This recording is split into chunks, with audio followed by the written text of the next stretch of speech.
Hello viewers, যারা class 8 এ পড়ছো, আজকে তাদেরকে আমি স্বাস্থ্য ও শরীরশিক্ষা চ্যাপ্টার থেকে নিয়ে চলেছি সাজেশন প্রশ্ন। হ্যাঁ, তোমাদের আজকে বলে দেবো স্বাস্থ্য ও শরীরশিক্ষা বইয়ের কোন কোন প্রশ্নগুলো ভালো করে দেখে গেলে অনায়াসে তোমরা স্বাস্থ্য ও শরীরশিক্ষা সাবজেক্টে 30-এ 30 পাবে। তো দেখো তোমাদের কি কি প্রশ্ন থাকবে। তার আগে দেখে নাও তো সিলেবাস কি। তোমাদের প্রথম অধ্যায় এবং দ্বিতীয় অধ্যায় মিলিয়ে তোমাদের কিন্তু পরীক্ষাতে প্রশ্ন দেবে। তো কি কি পড়বে ভালো করে দেখে নাও। প্রথমে তোমাদের প্রথম অধ্যায় রয়েছে শারীর শিক্ষার মৌলিক ধারণা, আর দ্বিতীয় অধ্যায় রয়েছে স্বাস্থ্যবিধান। এই দুটো অধ্যায় তোমাদের মেন থাকবে প্রশ্ন। তো দেখো, প্রথম অধ্যায় শারীর শিক্ষার মৌলিক ধারণা বলতে প্রথম প্রশ্ন, শারীর শিক্ষার লক্ষ্য কি? শারীর শিক্ষার লক্ষ্য হলো ব্যক্তি সত্তার পূর্ণ বিকাশ। ঠিক আছে, এই লাইনটি কিন্তু ইম্পর্টেন্ট। শারীর শিক্ষার বিভিন্ন কর্মসূচিতে সক্রিয়ভাবে অংশগ্রহণের মাধ্যমে শারীরিক, মানসিক, প্রাক্ষবিক, সামাজিক, বৌদ্ধিক ও নান্দনিক গুণাবলীর বিকাশ ঘটানো। তাহলে কোন কোন জিনিসের বিকাশ ঘটানো, সেই তথ্যগুলোর নাম কিন্তু পরীক্ষাতে দেবে, যা তাকে সমাজে সুস্থ ও সবলভাবে বাঁচতে ও সুনাগরিক রূপে পরিচিত লাভে সহায়তা করে। ঠিক আছে, যেগুলো আমি হাইলাইট করছি তোমাদের টেক্সট বুক খুলে দাগিয়ে রাখো, এগুলোর ভেতর থেকে প্রশ্ন পরীক্ষাতে কমন পাবে। ঠিক আছে, তারপরে চলে এসো, বলছে জে আর শর্মান কি বলেছেন শারীর শিক্ষা বলতে কি বোঝো, এটা পড়বে। শারীর শিক্ষার প্রয়োজনীয়তা কি, এখান থেকে 5টা পয়েন্ট তোমাদের সুবিধা মতো তোমরা কিন্তু পড়ে রাখবে। শারীর শিক্ষার প্রয়োজনীয়তা বলতে কি বোঝো, যে যে জায়গাগুলো আমি বলছি তোমরা তোমাদের বই খুলে দাগিয়ে রাখবে, এগুলি পড়ে যাবে, পরীক্ষাতে কমন পাবে। এর বাইরে কোনো কিছু আসবে না, আমি গ্যারান্টি দিয়ে বলতে পারি। তাই এই পরীক্ষা যেহেতু তোমাদের হয়, এই সাবজেক্টটা তো তোমাদের কিন্তু পাস করতে হবে। তাই আমি যেগুলো বলছি ভালো করে খাতায় নোট করে রাখো অথবা বইয়ে দাগিয়ে রাখো। 40 পরের পাতায় শারীরিক ক্ষমতা বা সক্ষমতা বলতে কি বোঝো, শারীরিক সক্ষমতার উপাদানগুলো কি কি। ঠিক আছে, যে সমস্ত শারীরিক সক্ষমতার উপাদানগুলো রয়েছে, সেই উপাদানগুলোর মধ্যে প্রথমে পড়ছে স্বাস্থ্য সম্পর্কিত উপাদান। তো স্বাস্থ্য সম্পর্কিত উপাদান বলতে কি বোঝো, ঠিক আছে, এবং এই উপাদানগুলো কি কি, এই উপাদানগুলো ভালো করে পড়বে। ওকে, এবং দক্ষতা সম্পর্কিত সক্ষমতার উপাদান কোনগুলো, সেই নামগুলো ভালো করে পড়বে। ঠিক আছে, দেখতে পেলে? দেখো এখানে ডিটেলস দেওয়া রয়েছে। ক্ষিপ্রতা বলতে কি বোঝো, পরীক্ষাতে কিন্তু আসে, ভালো করে দেখবে।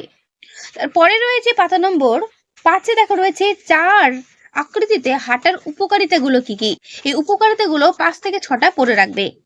এবার চলে এসো প্রশ্ন উত্তর বইয়ের যে টেক্সটের প্রশ্নগুলো রয়েছে সেগুলো ভালো করে দেখবে। দেখো প্রথমে রয়েছে দক্ষতা সম্পর্কিত উপাদানের মধ্যে কোনটি, স্বাস্থ্য সম্পর্কিত উপাদানের মধ্যে এগুলোর মধ্যে কোনটি। একটু আগেই তোমাদের বলছিলাম এই উপাদানগুলো ভালো করে দেখে রাখবে, কোনটার কি কি উপাদান রয়েছে।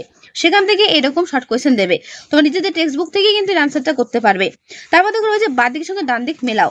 ঠিক আছে, তো কার সাথে কার মিল হবে, গতি, প্রতিক্রিয়া, সমন্বয়, নমনীয়তা, ক্ষিপ্রতা, চারাকৃতির হাঁটা।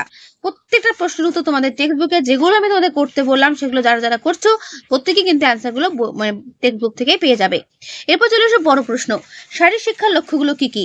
আমি কিন্তু বলেছিলাম শারীর সক্ষমতার উপাদানগুলো বলতে কি বোঝো, 4 আকৃতিতে হাঁটার উপকারিতাগুলো কি কি, যেগুলো আমি দাগাচ্ছি এগুলো ভালো করে করবে। ঠিক আছে, শারীর শিক্ষার লক্ষ্য কি, এটাও কিন্তু প্রথম পাতায় মানে প্রথম যে পাতা সেখানে কিন্তু বলে দিয়েছি শারীর শিক্ষার লক্ষ্যটা কি, ব্যক্তি সত্তার পূর্ণ বিকাশ। মনে পড়ছে লাইনটা? দেখো সেই লাইন তুলেই তোমাদের কিন্তু শূন্যস্থান দিচ্ছে। ওকে, শারীরিক সক্ষমতার যাদের উপর নির্ভরশীল তাদের কি বলে, তাদের শারীরিক সক্ষমতার উপাদান বলে। ঠিক আছে, বোঝা গেল? দ্রুততার সঙ্গে দিক পরিবর্তনের ক্ষমতা নির্ভর করে ড্যাশের ওপর। দেখো, দ্রুততার সঙ্গে শরীরের দিক পরিবর্তনের সক্ষমতাকে বলা হয় ক্ষিপ্রতা। তাহলে ওখানে অ্যান্সার কি হবে, ক্ষিপ্রতা। ক্ষিপ্রতার উদাহরণগুলো কি কি হবে, খো খো, কবাডি খেলা, শাটল রান, এগুলো ক্ষেত্রে কিন্তু ক্ষিপ্রতার বিশেষ প্রয়োগ রয়েছে। এই তথ্যগুলো আমি কিন্তু বলেছিলাম কিন্তু ক্ষিপ্রতা ভালো করে পড়তে। তো যে জায়গাগুলো তোমাদের আমি পড়তে বলছি আশা করে বুঝতে পারছো, এগুলো ভালো করে পড়লে পরীক্ষাতে দেখবে এর মধ্যেই কমন পাবে, এর বাইরে কোনো কিছু হবে না। তবে হ্যাঁ, লাইনগুলো একটু খুঁটিয়ে পড়ো তাহলেই হবে। তাহলে 50 মিটার দৌড় কি হবে, স্বাস্থ্য সম্পর্কিত উপাদান নির্দেশ করে। অস্থিসন্ধি সর্বোচ্চ সঞ্চালনের ক্ষমতা নির্ভর করে কার উপর, নমনীয়তার ওপর। বোঝা গেল? এগুলো ভালো করে পড়বে যেগুলো তোমাদের সামনে আমি তুলে ধরছি। ঠিক আছে, এরপরে চলে এসো দ্বিতীয় অধ্যায় স্বাস্থ্যবিধান। দেখো স্বাস্থ্যবিধান থেকে কি পড়বে, আমি যেগুলো বলবো সেগুলো ভালো করে পড়বে।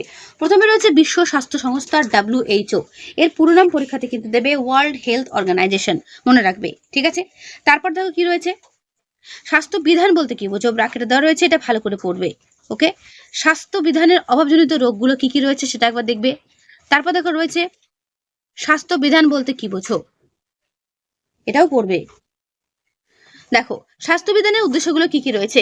সার্বিক স্বাস্থ্যবিধানের মূল উদ্দেশ্য হলো প্রতিটি পরিবারকে নির্মল, দূষণমুক্ত, রোগমুক্ত, জীবাণুমুক্ত, স্বাস্থ্যসম্মত, সবুজ সুন্দর পরিবেশে গড়ে তোলা, যাতে মানুষ রোগ জীবাণুর হাত থেকে মুক্ত হতে পারে এবং আপামর জনসাধারণের জীবনযাত্রার মানোন্নয়ন ঘটাতে পারে। ঠিক আছে, করবে। তারপর দেখো রয়েছে সংক্রামক রোগ বিস্তারের প্রধান কারণ নিয়ন্ত্রণের জন্য চাই কি কি পদক্ষেপ গ্রহণ করতে হবে। সংক্রামক রোগ বিস্তার থেকে নিরাময় পাওয়ার জন্য কি কি পদক্ষেপ আমাদের নেওয়া প্রয়োজন, এগুলো 5 থেকে 6টা পড়ে রাখবে।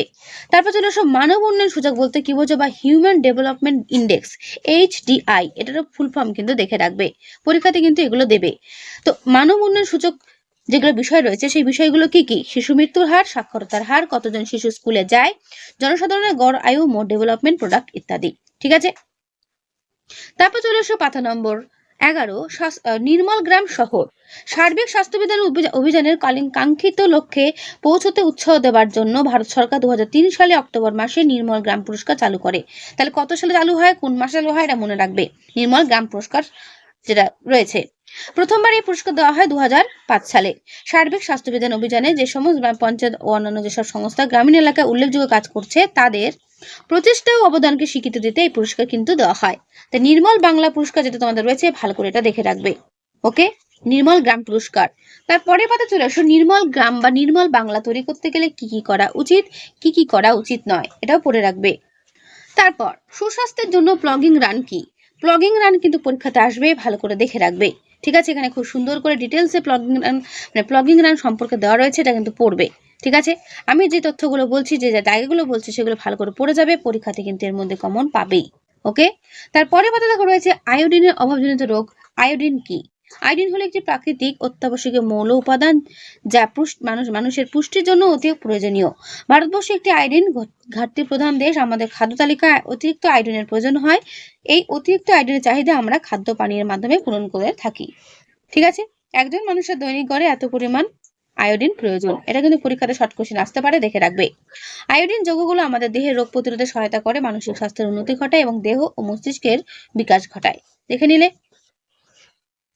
আয়োডিনের অসুবিধা হলে বা অভাব হলে কি কি সমস্যা হতে পারে, কানে শোনার দোষ, কানে শুনতে না পাওয়া, কথা বলায় অসুবিধা, কথা বলতে না পারা, চোখে টেরা ভাব, গলগণ্ড, ভেরি ভেরি ইম্পর্টেন্ট। তাহলে আয়োডিনের অভাবে কিন্তু গলগণ্ড রোগ হয়।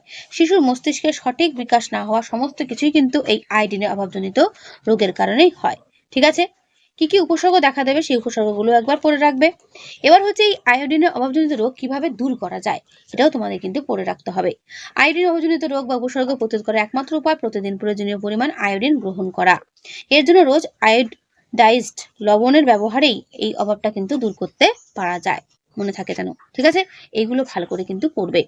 ওকে, এরপর চলে আসো পাতা নম্বর 16, যেখানে প্রশ্ন উত্তর রয়েছে। এই প্রশ্ন উত্তরগুলো ভালো করে পড়বে। প্রথমে তোমাদের বলেছিলাম হু অর্থাৎ WHO এর পুরো নাম কি। ঠিক আছে, এগুলো পড়বে। দুটো জলবাহিত সংক্রামক ব্যাধি কি কি, প্রতিটি শৌচাগারে পরিষ্কার পরিচ্ছন্ন স্বাভাবিক ড্যাশ সংস্থান রাখতে হয়, জড়বুদ্ধি ড্যাশ খনিজের অভাবে দেখা দিতে পারে, অপরিচ্ছন্নতার মিলিত ফল অস্বাস্থ্য ও ড্যাশ। এই প্রত্যেকটা লাইন তোমাদের যে টেক্সটটা আমি দেখালাম টেক্সটের মধ্যেই রয়েছে, টেক্সট থেকেই অ্যান্সার পেয়ে যাবে, এর বাইরে কোনো কিছু পড়া দরকার নেই।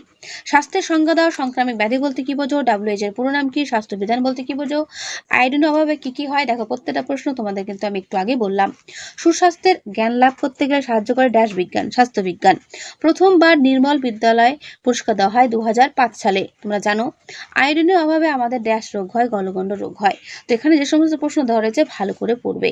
সংক্রামক ব্যাধি নিয়ন্ত্রণ উপায় কি, নির্মল গ্রামের বর্ণনা দাও, স্বাস্থ্য শিক্ষার সুফলগুলো আলোচনা করো। ঠিক আছে, এই কটা প্রশ্নই ভালো করে পড়বে। তো এই হলো তোমাদের প্রথম ও দ্বিতীয় অধ্যায় থেকে সাজেশন প্রশ্ন। যে কটা তথ্য বা যে কটা প্রশ্ন তোমাদের আমি বললাম টেক্সট বুক থেকে, সেগুলো ভালো করে করো, প্রত্যেকেই কমন পাবে। তো আজকের এই ভিডিও আমি এখানে শেষ করছি। কেমন লাগলো অবশ্যই কমেন্টে জানিও, ভালো লাগলে লাইক করো ও বন্ধুদের কাছে শেয়ার করে দিও। ঠিক আছে, আর যদি নতুন হয়ে থাকো অবশ্যই সাবস্ক্রাইব করে রাখতে ভুলো না নেক্সট ভিডিওগুলো পাওয়ার জন্য। তাহলে আজকে এখানেই।